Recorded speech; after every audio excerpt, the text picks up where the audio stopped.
We've been having a little bit of a look around and we've just spotted the vehicle behind us. It looked a little bit different, so we thought we'd come over to have a look. Now apparently it's a London taxi. Yes, it's by a company called LEVC. That's the London Electric Vehicle Company. Yep.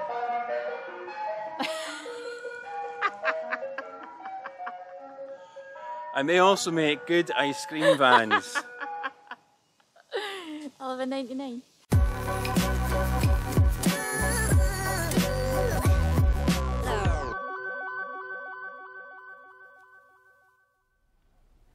Hey, welcome back to the channel. It's Mike and Trish. No Kira here, I'm afraid.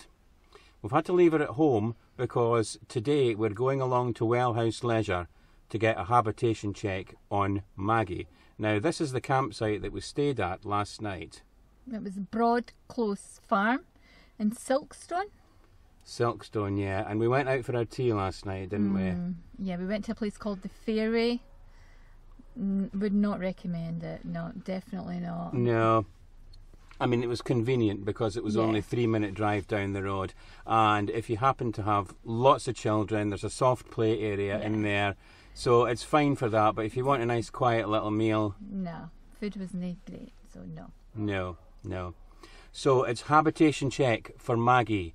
And it's, 2 years since we've had this camper van. So we've already had one habitation check. And Wellhouse Leisure have since moved. They were based in Pickering and now they've moved. So the new location is Barnsley. It's Barnsley and we're virtually in Barnsley now at this campsite. So it's a quick drive for us over to Barnsley to see them for our second habitation check. We always go back to Wellhouse because it's a bit like taking the Toyota van to the Toyota dealer for a service. It's important to us that the people that put the van together in the first place are actually doing the habitation check because they can do it much more efficiently, I think, than anyone else. They know everything about the van. They know where everything is, exactly what has to be checked. Yeah. And I suppose as well, you know, from a health and safety health and safety, I mean, your gas, you have to get that checked regularly. And obviously your electricity, because you just cannot take chances when you're sleeping in somewhere. No, you can't. You know, and with regard to the campsites, if you get in touch with Wellhouse, they tell you what campsites are round about and convenient for you. I think probably we should have mentioned to them we wanted something to eat, and they would have recommended, I'm sure, some nicer places. But we went where we thought would be okay. So yeah, the campsite that we stayed at, it was okay. You know, it was sufficient. The thing is, it was close. Yes. And that's obviously where we're going now. So we're going to jump into the front of the van and we're going to head over to Wellhouse Leisure. Yeah, we need to get the curtains open first though. Good thinking. Right. We've arrived at Wellhouse Leisure. It feels a little bit like coming home to the birthplace of our camper van Maggie 2 years ago. We mentioned at reception that one of our curtains was too tight. Not a major problem, but some of the little studs were coming off. So straight away the technician is at work fitting us with a new set of curtains. They have every tool imaginable and all ready at hand for fitting camper vans. There's a huge amount of storage and some items have been stockpiled just to mitigate against supply chain shortages during the pandemic. The owner of Wellhouse Leisure, David, in the black t-shirt, is giving this couple the grand tour. He's explaining some camper vans at different stages of completion. We've headed upstairs to where the carpentry takes place, and some units are being assembled. Trish likes this white one. She thinks it will be nice, bright and airy in a camper van. I like the wood effect for a warm, homely feeling. But I think this is our favourite, simply because that's what we've got in Maggie, or at least something very similar. I don't think we've ever seen such a big machine. This one is used to apply edging strips to some of the furniture units.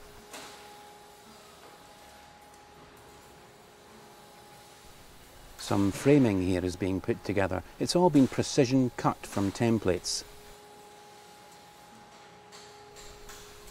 The measurements are all being checked carefully and double checked before it's all put together. There's lots of storage here too for the carpentry, and everything's very well organised. From this vantage point we can see some of the camper vans being worked on. It looks a little bit like a production line, but it's not, because each van is individually built by skilled technicians. These two will just need to wait their turn. We're back downstairs, and we're both quite taken by the burnt orange colour of this Ford. They're working on this one, so we can only have a peek in the back. It looks familiar, similar to Maggie, with that track system that we like so much. Fords are a speciality at Wellhouse. They've won a stack of awards, including this design award for the Ford Transit Custom Tolaro Lux XL. This van's fitted with an LPG tank, and it's got a large cupboard here. There's spotlights fitted, and I think they add a touch of class. The blue Ford is at the stage where it has to be wrapped in polythene to protect the paintwork. There's another Ford here that's part completed, and this time we can get in for a look. Trish would love this for Maggie.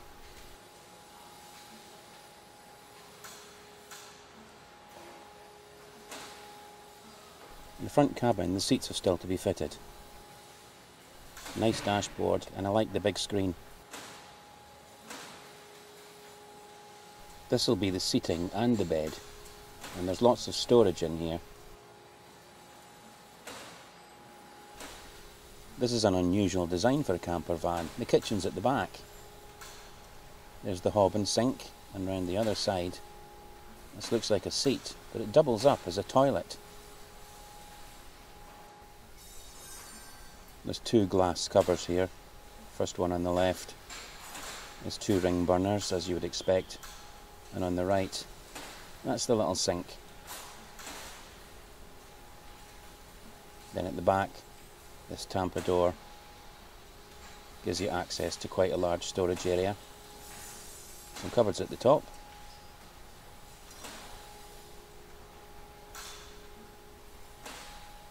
And then at the sides, these little ducats for your spices and bits and pieces. Some lights and controls down the side. This section slides out. Lots more storage for packet foods, tins, spices. And it also doubles up as a privacy screen for when you're on the loo. Talking of which, that's a really big area for a loo. You don't see that often in a camper van. And in fact, this whole kitchen space for a camper van is huge. This would be a good spot for a telly. There's a good deep cutlery drawer and some more storage below.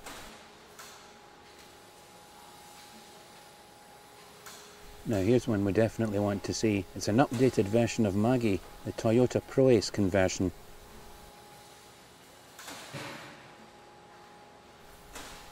Now we're just going to focus on what's changed since our version of the van 2 years ago, and the first thing is these top cupboards.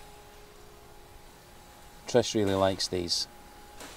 She's got a makeshift spice rack in our van, but this would be great, purpose built. The control panel's been updated. It looks better now, particularly the large touch screen. Sink looks the same. Hob looks the same, but Trish has noticed this window at the back and she really likes that. It means when she's cooking she can open the window to let some steam out and let the fresh air in. All the other units are the same. Well, if it ain't broke, don't fix it. The diesel heater now points out into the van, ours points up the way. Now if Trish can just reach this, we'll have a look upstairs. In Maggie we just have a board that comes down, but here there's a fully sprung mattress. These rubbery pads feel really comfortable.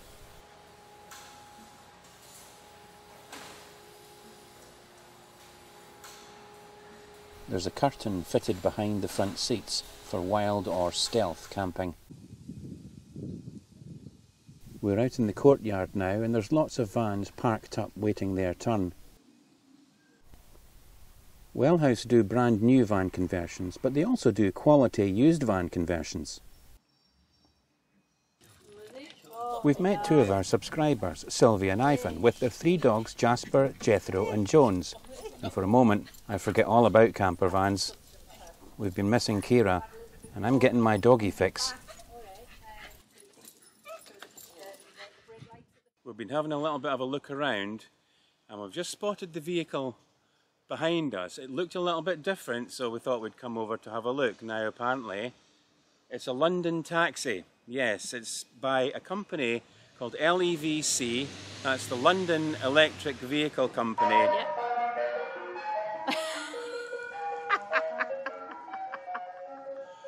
And they also make good ice cream vans.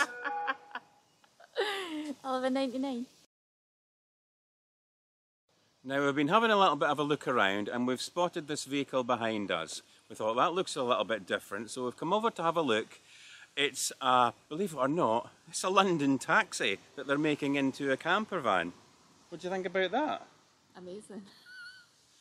It's made by a company called LEVC, which is the London Electric Vehicle Company. They're based in Coventry.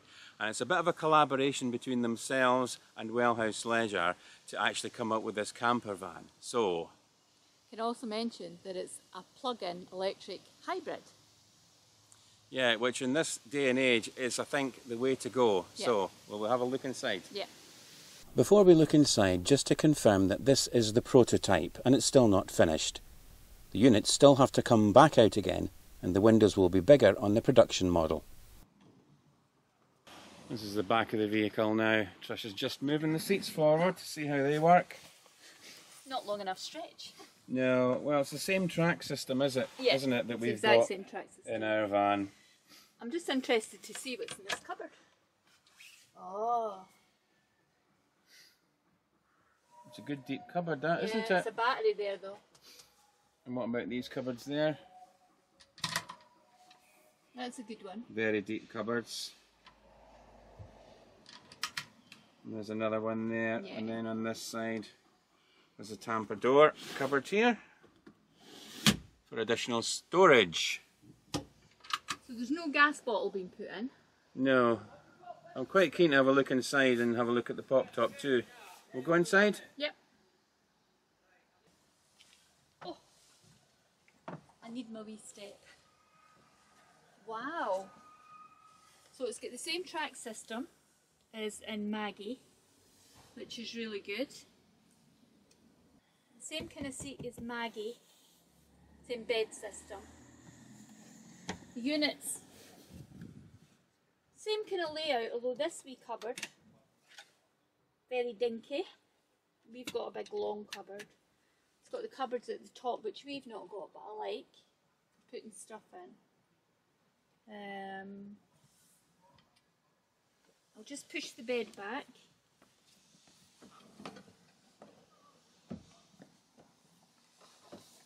We'll have a look in the cupboards.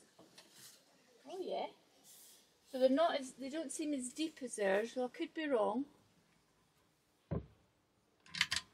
It's got a drawer just the same as what we've got in Maggie. Fridge looks the same. Big cupboard here, same as Maggie.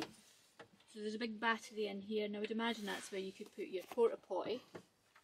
And above it's got these cupboards, you put tea, coffee in, etc. It's got the touch screen, electrics, but it doesn't have a cooker or a sink. So I don't know whether it's because it's a prototype. There will actually be a full kitchen here. It's just one of the things that's still to be done. See, there's a little window there that opens as well. Yeah. It's like a popper window, isn't it?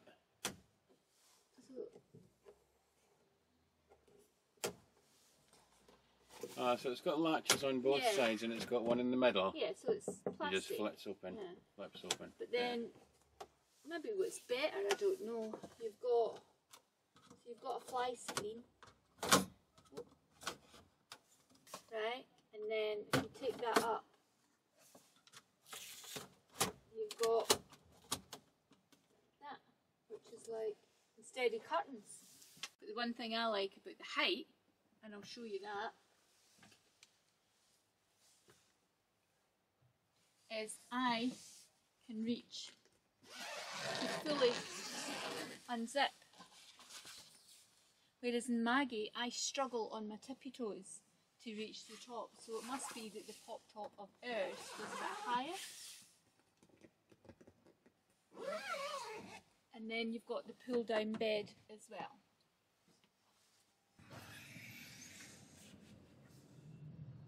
So no mattress on it at the moment, but it looks about the same size as maybe ours, maybe a wee bit weirder, I'm not sure.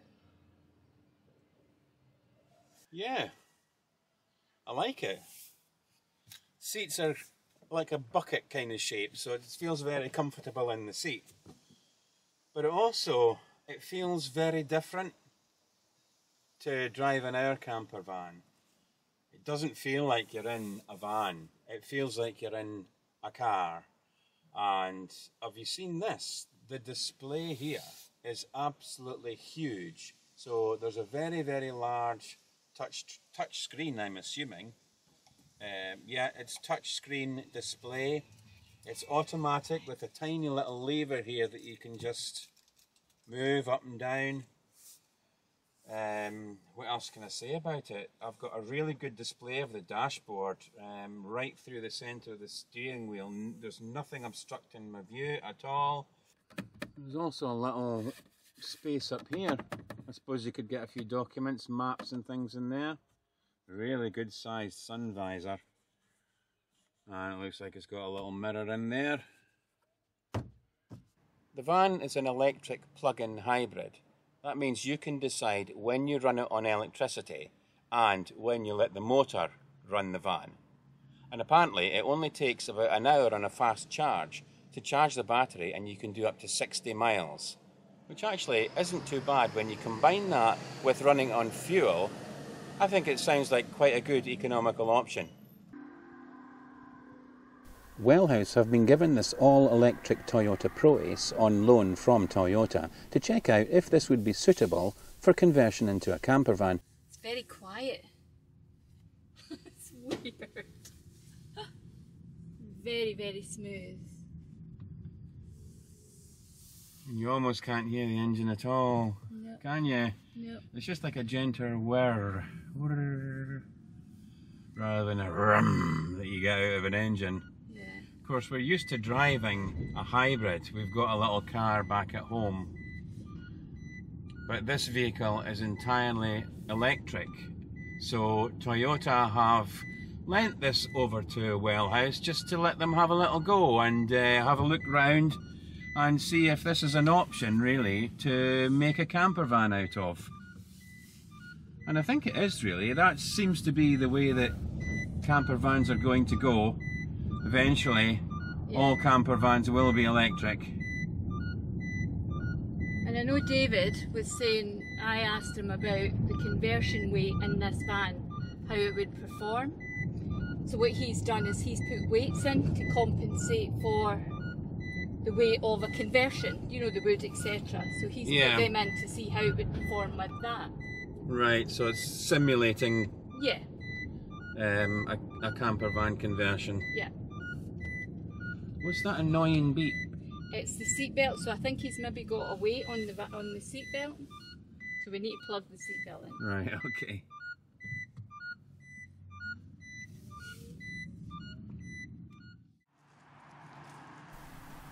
We enjoyed that, and we're heading back now to pick up the results of our habitation check. Well, it's job done with the habitation check, and we've come out now to Cannon Hall Farm.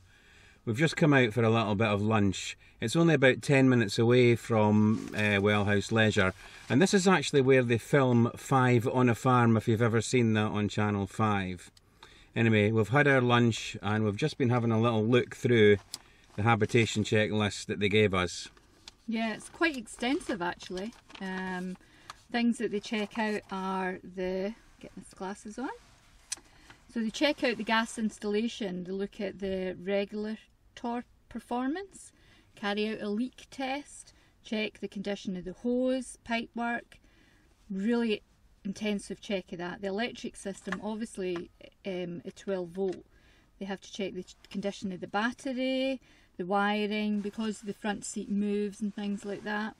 They also check the roof canvas, which is good. I never realised that they did that. And other things that they check, water system. So one of the things about the water system is I wasn't aware that there is a little tap under the van that you can use to drain it. I've always just ran the tap and took the plug out and let it drain through and collected it in a bucket. But the guy has shown us where there's a little tap underneath, so in the winter we need to really make sure we empty out the tank. Yeah, we'll do that. Yeah, there was also a sort of noise coming when you switched on the pump, so I used to just switch off the pump. But he says what that is, it's water in the pipe. Because we've got the shower at the back, we need to make sure that we run everything through, clear out all the bubbles in the pipe, as it were. And they check the appliances, so they check the hob, the grill, make sure everything's firing up okay. They check the heater as well, so they check the smoke alarms, CO2 alarms. They give the van a really good internal check. They also checked the seat for us, and part of our seat comes down, but what they said was it had dropped a wee bit, so he's adjusted that and pulled it up. What else did he say? Oh yes, the LPG tank. One of the things we thought was, well, we don't have an electrical check of how full or empty the LPG bottle is. So I asked him, and I never realised, you didn't realise either? No. On top of the tank there is a little dial, so we have to just turn the bottle and we can see how much is in it, so that's been really good. The other thing that he mentioned to us was on our awning that we wind out. We always just put the feet up and just thought that was it, but there is a little clip that you have to make sure that you clip the legs into, because I think you experienced it popping out one time, didn't you? So was there anything else that they mentioned you can think of? No, I don't think so. I was just pleased and really quite relieved that it passed. Yeah. You know, it's always good news. You always think, oh, what if something's wrong? But no, it was good news for us. Clean bill of health. Yes. So habitation check, I think, is very, very important, especially for your gas, your electricity, because you are sleeping in the van and you don't want it blowing up on you, do you? You certainly do not, no. But I have to say, we had a great day out at Wellhouse Leisure. So a big thanks to David and the team there at Wellhouse for being so accommodating, letting us film and have a good look around and just generally getting in the way. So, you know, thanks a lot, guys. Thank you so much for that. Had a good day out, and that's probably it for this one. So if you liked the video, give us a thumbs up, and we'll see you on the next one.